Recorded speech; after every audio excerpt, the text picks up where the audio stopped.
내가 그리스도와 함께 십자가에 못 박혔나니 그런즉 이제 내가 산 것 아니요 오직 내 안에 예수께서 사신 것이라.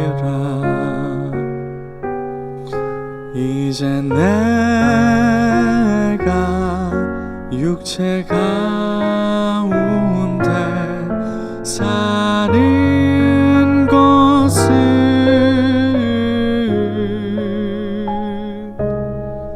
나를 사랑하사 자기 몸 버리신 예수 위해 산 것이라. 이제 내가 육체 가운데 사는 것은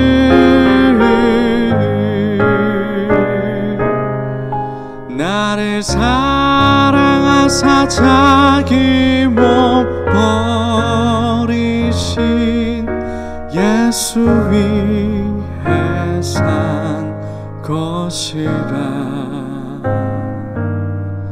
예수 위해 산 것이라. 할렐루야. 주님과 함께 살고 이웃과 함께 사는 우리 모두가 되길 바랍니다.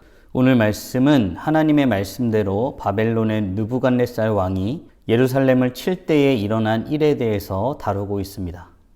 바라기는 오늘 말씀 묵상을 통해 하나님께서 정하신 일이 반드시 일어남을 기억하고 그 말씀 앞에서 어떻게 살아야 하는지를 알아서 하나님 앞에 온전히 서기 위해 나아가는 우리 모두가 되길 주님의 이름으로 축원합니다. 함께 묵상할 하나님 말씀은 예레미야 34장 1절부터 7절까지입니다. 말씀 듣고 묵상 나눔하겠습니다. 바벨론의 느부갓네살 왕과 그의 모든 군대와 그의 통치하에 있는 땅의 모든 나라와 모든 백성이 예루살렘과 그 모든 성읍을 칠 때 말씀이 여호와께로부터 예레미야에게 임하여 이르시되 이스라엘의 하나님 여호와께서 이와 같이 말씀하시니라. 너는 가서 유다의 시드기야 왕에게 아뢰어 이르기를 여호와의 말씀에 보라, 내가 이 성을 바벨론 왕의 손에 넘기리니 그가 이 성을 불살을 것이라. 내가 그의 손에서 벗어나지 못하고 반드시 사로잡혀 그의 손에 넘겨져서 내 눈은 바벨론 왕의 눈을 볼 것이며 그의 입은 내 입을 마주 대하여 말할 것이요 너는 바벨론으로 가리라. 그러나 유다의 시드기야 왕이여, 여호와의 말씀을 들으라. 여호와께서 내게 대하여 이와 같이 말씀하시니라. 내가 칼에 죽지 아니하고 평안히 죽을 것이며 사람이 너보다 먼저 있은 내 조상들 곧 선왕들에게 분향하던 것 같이 내게 분향하며 너를 위하여 애통하기를 슬프다 주여 하리니 이는 내가 말하였습니다. 여호와의 말씀이니라 하시니라. 선지자 예레미야가 이 모든 말씀을 예루살렘에서 유다의 시드기야 왕에게 아뢰니라. 그때 바벨론의 왕의 군대가 예루살렘과 유다의 남은 모든 성읍들을 쳤으니 곧 라기스와 아세가라. 유다의 견고한 성읍 중에 이것들만 남았음이더라. 오늘 말씀은 하나님이 이전에 선언하신 대로 바벨론의 느부갓네살 왕이 예루살렘을 치는 것으로 심판하시는 일과 그 말씀에 순종하지 못하여 겪는 일에 대해서 다루고 있습니다. 오늘 본문은 하나님의 약속대로 바벨론의 느부갓네살 왕을 통해 예루살렘을 심판하실 때에 하나님이 예레미야에게 나타나 말씀하시는 것으로 시작합니다. 그 내용은 다름 아닌 당시 유다의 왕 시드기야에게 하나님의 뜻을 전하라 하신 것입니다. 왜요? 하나님의 말씀대로 예루살렘 공격이 시작되었지만 시드기야 왕은 항복할 생각을 하지 않았기 때문입니다. 구체적으로 그 내용이 무엇일까요? 3절입니다. 내가 그의 손에서 벗어나지 못하고 반드시 사로잡혀 그의 손에 넘겨져서 내 눈은 바벨론 왕의 눈을 볼 것이며 그의 입은 내 입을 마주 대하여 말할 것이요 너는 바벨론으로 가리라. 아멘. 하나님의 말씀은 하나님이 예루살렘을 바벨론 왕의 손에 붙이실 것이고 시드기야 왕은 바벨론으로 사로잡혀 가서 바벨론 왕 앞에 설 것이라는 것입니다. 이 말씀은 사실 새롭지도 특별하지도 않은 말씀입니다. 이전까지 해오신 말씀과 동일합니다. 그런데 왜 이 말씀이 중요할까요? 사랑하는 성도 여러분, 우리는 이 말씀을 좀 깊이 들여다볼 필요가 있습니다. 지금 우리는 이미 지난 일, 기록된 일을 보면서 고백하고 있지만 당시 이 사람들의 입장이라면 더 나아가 한 나라를 책임져야 될 사람이라면 이 내용을 받아들이기 쉬웠을까 하는 것입니다. 하나님이 심판하신다고 말씀합니다. 그것은 자신들의 악행과 죄로 인한 것이라고 말합니다. 그래서 마땅히 심판을 받을 것이라고 말합니다. 여러분이라면 이 말씀에 적극적으로 아멘 하며 받아들일 수 있겠습니까? 설마 심판하실까 하고 생각하지 않겠습니까? 심판하신다 할지라도 한 번쯤 더 기회 달라고 이것저것 해보며 나아가고자 계획해보지는 않겠습니까? 하나님의 말씀이라고 해서 심판의 내용을 그대로 받아들인다는 것은 결코 쉬운 일은 아닐 것입니다.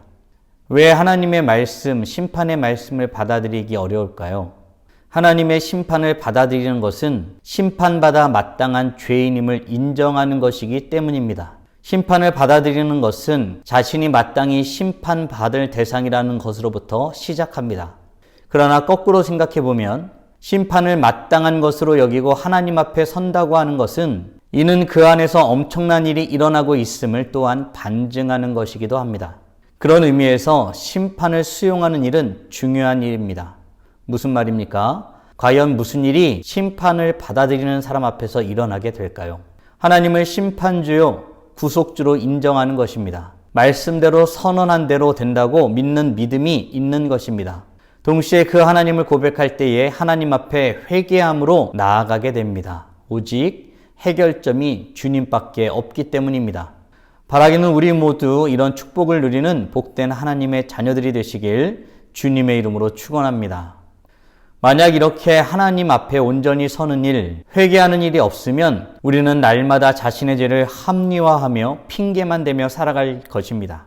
하나님은 하나님의 심판이 반드시 일어날 것에 대해서 말씀하신 후 이에 이어 하나님은 예레미야에게 시드기야의 처지에 대해서 말씀하십니다.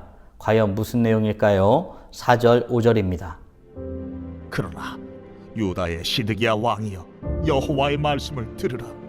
여호와께서 내게 대하여 이와 같이 말씀하시니라. 내가 칼에 죽지 아니하고 평안히 죽을 것이며 사람이 너보다 먼저 있은 내 조상들 곧 선왕들에게 분양하던 것 같이 내게 분양하며 너를 위하여 애통하기를 슬프다 주여 하리니 이는 내가 말하였습니다.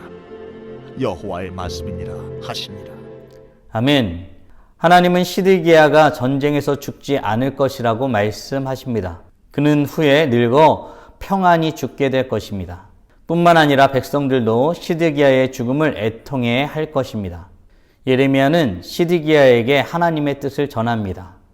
그렇다면 그 당시 상황은 어떤 상황일까요? 7절 말씀입니다.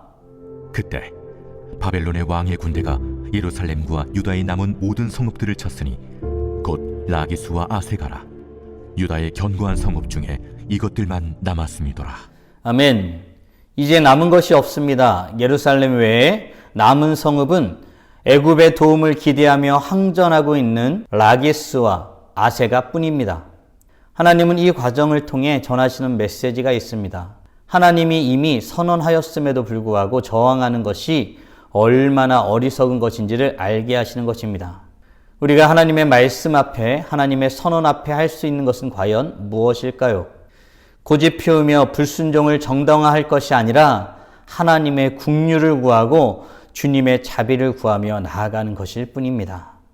사랑하는 성도 여러분, 오늘 우리는 하나님의 선언이 실행되는 것, 그리고 그 일이 실행될 때에 저항하며 섰던 한 사람의 모습을 보면서 하나님의 역사하심이 우리 안에 어떻게 일어나는지를 묵상하였습니다.